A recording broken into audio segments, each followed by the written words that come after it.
Good morning and welcome to this week's extra special edition of Marquette in Motion. We're your hosts, Miranda Peters and Hallie Kilberg. We have an especially exciting show for you this week as Miranda and I will be informing you on Governor Kim Reynolds' recent visit to Marquette.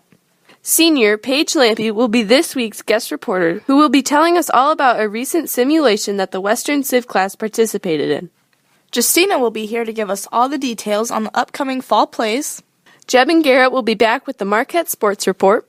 And then Governor Reynolds will be joining us here on Marquette in Motion as she answers a few questions from some of our middle school students.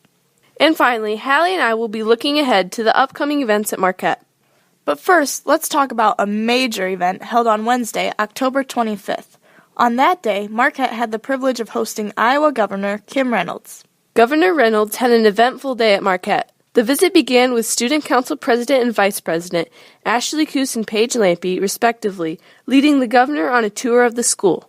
She then visited the Sunny Reading Room and read the book House Mouse, Senate Mouse to the kindergartners, first graders, and second graders. Governor Reynolds even signed a copy of the book to add to our reading room collection. Then Governor Reynolds moved to the recording studio where the middle schoolers, Caden Kettman, Elise Kilberg, and Kaylee Coos, had the opportunity to interview her. You'll hear that interview later in the show. Then, Marquette's High School Student Council, along with some of Bellevue's Student Council members, met with the governor for an afternoon of enlightenment and problem-solving. Before Governor Reynolds arrived, our principal, Mr. Kaiser, met with the student councils to discuss what they thought were the most pressing issues facing youth in Iowa today. Students then split up into 3 groups and spent the afternoon preparing presentations for the governor. These presentations focused on 3 topics. The first topic was school safety and if it should be mandatory for schools to practice school crisis drills, such as school shootings or bomb threats. Although some schools, such as Marquette, do practice drills regarding what to do in case of a crisis, it presently is only law that students practice tornado and fire drills. Another issue that students felt passionate about pertained to the current regulations with the school lunches. And lastly, a group presented on opioid and drug usage and how to lessen the occurrence of this problem. Governor Kim Reynolds seemed very impressed with the students' thoughts and presentations. It was a wonderful experience for these students to get their toes dipped into legislative problems and offer solutions on issues that may affect them or their peers directly. And don't go away, you're just getting your toes dipped into the show. We'll be back with more Marquette in Motion after the break. Welcome back to Marquette in Motion. Here now is Justina Denlinger to give us all the information on the upcoming fall plays. Next week, Marquette will be performing not 1, but 2 fall plays. The full-length play this year is Tennessee Williams' work and is called The Glass Menagerie. The play focuses on themes like love, duty, abandonment, confinement, memory, and the past. A matinee performance will be held on Tuesday for middle school and high school students, while the performances for the public are slated for Thursday, Friday, and Saturday nights, November 2nd, 3rd, and 4th, beginning at 7 p.m., and on Sunday afternoon, November 5th, beginning at 2. You can purchase tickets at the door, or if you'd like up-front seating, you can purchase reserved seats in advance by calling Marquette High School at 872-3356. Marquette will also be performing a one-act play called Goldie and Little Red. The school matinee for that production will be held on Tuesday afternoon. For Marquette in Motion, this has been Justina Denlinger. Thanks, Justina. Up next is Paige Lampe reporting about the recent project that Mr. Hollinsby's Western Civ students participated in, the trial of Socrates. Ancient Athens is remembered as the birthplace of democracy, a small city-state where freedom of thought and expression flourished like it had never before in human history. Yet in 399 BC, Athens chose to put these exact principles to the test as they put on a trial of a 70-year-old teacher by the name of Socrates, the father of philosophy. Athenians charged Socrates with refusing to recognize the gods and for corrupting the youth of the city. If found guilty, the accusers requested a punishment of death for the old philosopher. My Western Civilization class, made up of 16 high school students, acted out this trial. However, instead of acting it out as a dramatic play, students developed their own questions, speeches, and goals for the role they played. Therefore, the jury, which included 12 Algebra 2 students, was not bound to the decision that was made in Athens, but rather heard testimony from both sides and decided by a slim margin to declare Socrates innocent. Thanks to Mr. Hollinsby, our Western Civ teacher, for making this possible. For Marquette in Motion, this has been your guest reporter, Paige Lampy. Thanks, Paige. Up next are Jeb and Garrett with the Marquette Sports Report. Thanks, Miranda. Over the past week, the girls' cross-country team has been working hard to prepare for the state meet in Fort Dodge, which is taking place today. The race will start at 2 o'clock this afternoon with awards shortly after. We'll have those full results for you next week. And while the cross-country girls are preparing for state, the volleyball girls have been looking to pave a way to a state appearance for themselves. On this past Monday, October 23rd, the volleyball team squared off against Morningstar in their first district game. The girls pull out an impressive win in just 3 matches. Then the team traveled to Springville on Thursday evening to take on Springville. There, the girls played hard, however, were not able to pull out a win to move on in district play. The volleyball team ended their exceptional season with a record of 19-13. Congratulations on a great season, girls. For Marquette in Motion, this has been Jeb Schwager And Garrett Krieg with your Marquette Sports Report. Thanks, guys. Don't go away. More Marquette in Motion after the break.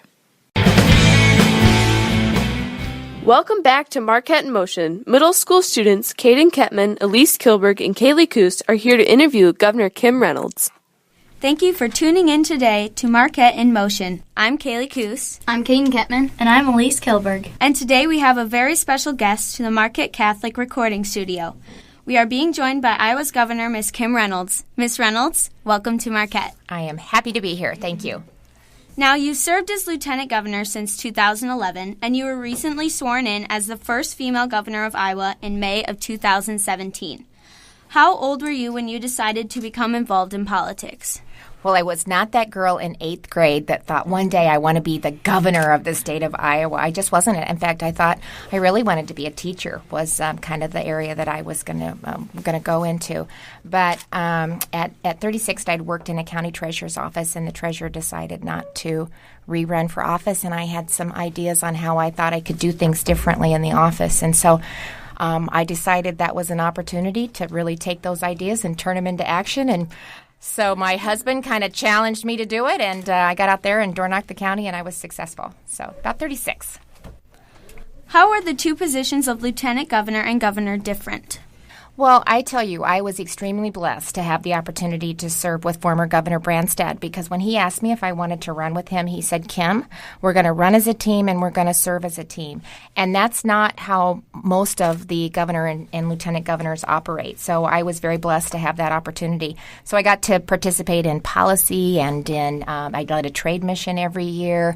I did judicial interviews, worked on the budget with him. So from that perspective, I had a very good idea of what the expectations were of the office. What was different was while I'm the lieutenant governor, he took a lot of the controversy and questions, because ultimately the decisions lie with the governor, but I got to participate and weigh in on a lot of them. So, what challenges have you experienced that are unique to being Iowa's first female governor? Well, not really anything so far. I mean, I'm just 5 months on the job, so I haven't been the governor for that long. So just putting my team together and kind of laying out what my vision and principles are for the next year. I'll deliver those in the condition of the state. But it's been a lot of fun. It's an amazing honor to serve in this capacity, to have the idea or the opportunity to take those ideas and really surround yourself with a great team, and then have them empower them to go out there and execute it. So I'm excited about the opportunity. There's some challenges because the budget has been challenging and healthcare has been very challenging. So just trying to maneuver through that and figure out how we can find solutions for Iowans and look for opportunities to grow the economy so that we keep our young people, just like all of you, in the state. That's the number one priority, one of my top priorities. So, but it's going well, and I'm very honored to be serving in this capacity. You said that the history of Iowa will be filled with great accomplishments, with page upon page about how we made Iowa an even better place to live, work, and create and raise a family. Can you share how you are making this pledge come true for Iowans? So we've laid out my top 4 priorities, and most importantly, I think I really just want to make sure that we're creating an environment where, Iowans can really recognize their God-given talents and that they have tremendous opportunities right here in the state of Iowa. So we're doing that through maybe tax reform and working on ways that we can be more competitive. We're working on workforce. It's really important for us to help Iowans get the skills to fill the jobs that are open today and the jobs of tomorrow so they can be prepared for a changing economy. We are known for our leadership in renewable energy, especially wind. Did you know that 37% of our electricity is generated by wind? And we lead the country in doing that. And so that's one of the reasons that we have like Facebook. And that's a big statistic. But that's why we have Facebook and Google and Microsoft and now Apple that are building data centers in Iowa because of the renewable portfolio that we have. So by doing that, and then most importantly, which pertains to you guys, to make sure that we're preparing our students for to be competitive in a global economy and making sure that we're educating them for the 21st century. And you guys, what I've witnessed today at your school is just really awesome because you're doing that, and I can see it. And so I'm really excited to be here and see the great things that you're doing here in Marquette. In order to help Iowa remain an innovative leader in the country, we need students willing to pursue advanced degrees. We know that college is very expensive. How is the government working to make higher education more affordable? Well, that's really important, too. So one of the first things that we can do is to make sure that when students leave high school, that they're prepared for either a career or post-secondary education. We don't want them, every time they have to retake a class, which is remediation, then there's a cost to that. So we want to make sure that they're prepared and ready. We want to work with our community colleges. There's an opportunity to do, it's called dual enrollment, where you can take high school classes and community college classes at the same time, and that helps keep the cost of higher education down. I'm passionate about STEM, science, technology, engineering, and math, and so I think the more that we can expose our students to the opportunities and the careers that are available in Iowa, they can kind of find where their passion is at. And I think if you have a passion for something, your chances of being more successful are increased. And people that participate in the AP classes, advanced placement classes, and the dual enrollment or community college classes, their chances of completion are increased significantly. So that helps with that too. And then looking for opportunities with our universities and private colleges through the STO or through the Iowa Tuition Grant to continue to make sure that all Iowans have access to affordable higher education. Have there been any moments during your term where you thought that events would have gone differently? Well, probably every day. That happens sometimes, I mean, you kind of have an idea of how you think things should go, and we worked really hard on a stopgap on a health care proposal, and we worked so hard on trying to get that passed, and just this week we had to pull away from it. So that was very disappointing, especially the team had worked so hard on it, but you don't quit. So what do? You circle back and you look for another solution, another path until you can, accomplish what you're trying to accomplish. So I think the main thing is, it's not, every day is different. Every day can be challenging, but there's so many rewards and there's so many great things going on. And so that's where you really focus, is the really positive things that I see happening in communities all across the state. You inspire many girls to become more involved in government, politics, and leadership. What advice would you have for a young person that is thinking of getting more involved in this field? Well, you don't have to be perfect. You don't have to know everything. You just have to have a passion and you want to make a difference, and then you just need to be willing to go out there and work for it. I often say I grew up in a town of about 500 people, so it's a really small rural town in St. Charles, Iowa. And to think that a girl growing up in a small community like that can run for county office and be elected county treasurer, serve as a state senator at the state senate, be elected as the lieutenant governor of Iowa, and now serve as the 43rd governor and first woman governor of this great state. I think it just is so reflective of all of the opportunities that exist in Iowa. So if you have a passion and you're just go out there and you're willing to work for it, great things can happen. What do you think will make the people remember you as not just the first female governor of Iowa, but a great governor that led Iowa to wonderful feats? Well, hopefully by really providing opportunities for Iowans to have a great career and to continue to make this a great place to live, work, and raise a family. And there's so much capacity and opportunity in the state. Our greatest asset is our young people and our work ethic and really our productivity and just the great quality of life that we have to offer. So I think if I can work with Iowans and help them have an opportunity to experience that, and in the meantime we grow our economy and continue to build on that, then I think hopefully that'll be a great success. I have 9 grandchildren, so if I keep them all in the state of Iowa, I'm going to consider it a big success. So it's really important to me just from a grandmother's perspective. Thank you for taking the time. Thank you. That was fun. Good job. Very impressive. Thank you so much, middle schoolers, for that great interview. Now, Miranda and I will be informing you on all the upcoming events at Marquette. Today and Sunday, the youth basketball tournament is taking place in the MEC. Monday, October 30th, the cast of The Glass Menagerie will be performing a matinee for the middle school and high school student body, starting at 9:15 a.m. Then Tuesday, the cast of Goldie and Little Red will be performing their matinee for the elementary students, starting at 1:35 p.m. Also this coming Tuesday, the high schoolers will be starting their Iowa Assessments Test, which will last until Thursday. Then on Wednesday, November 1st, which is All Saints' Day, all of Marquette's students will be attending Mass, starting at 8:25.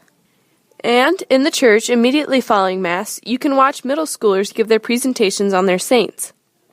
Wednesday is also Make a Difference Day, so high school students will be taking a day off of school to do different service projects around the community. Then Thursday, November 2nd, is the first night of the play, The Glass Menagerie, starting at 7 p.m. in the MEC. There will be performances of the play each night from Thursday until Saturday, all starting at 7 o'clock p.m. But if you're not a night owl, you can catch the matinee on Sunday, November 5th at 2 p.m. And thanks for catching this week's edition of Marquette in Motion. And a special thanks to Governor Reynolds for joining us on this week's show. For Marquette in Motion, this has been Hallie Kilberg and Miranda Peters. And remember, stay informed, stay involved, stay in motion.